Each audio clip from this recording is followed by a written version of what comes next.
அன்பானவர்களே, எல்லோருக்கும் இனிய மகா சிவராத்திரி வணக்கங்கள்.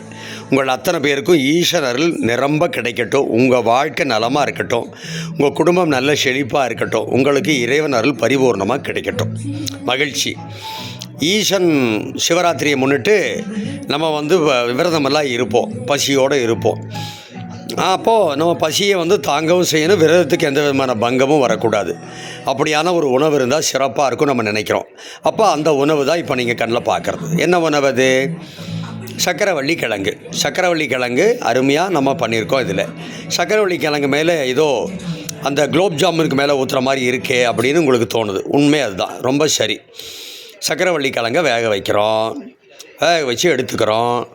எடுத்துகிட்டு என்ன பண்ணுறோம்? தோலை உரிச்சு சக்கரவள்ளி கிழங்கு வேக வைக்கிறோம். உரிச்சிட்றோம். இல்லைன்னா வேக வச்சு தோலை உரிச்சிட்றோம். உரித்து வெந்ததுக்கப்புறமேலே எடுத்துகிட்டு என்ன பண்ணுறோங்க? நெய், நாட்டு சர்க்கரை ஒரு அடுப்பில் வானிலை வச்சு நெய்யை விட்டு சூடு பண்ணி அதில் நாட்டு சர்க்கரையை விட்டு கலக்கி அதில் இந்த சக்கரவள்ளி கிழங்கு அப்படியே கலந்து விட்டோம் அப்படின்னா வேலை முடிஞ்சது.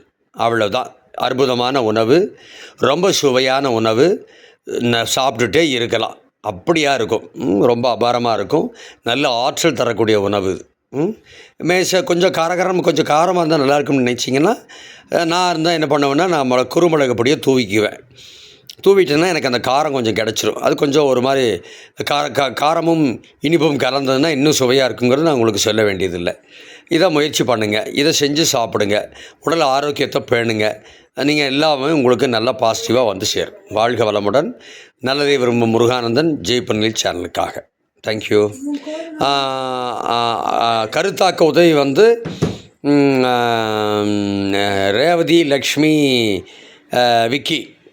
ரேவதி லக்ஷ்மிக்கியா விக்னேஸ்வரன் விக்ரம். ரேவதி லக்ஷ்மி விக்ரம். நன்றி நன்றி நன்றி.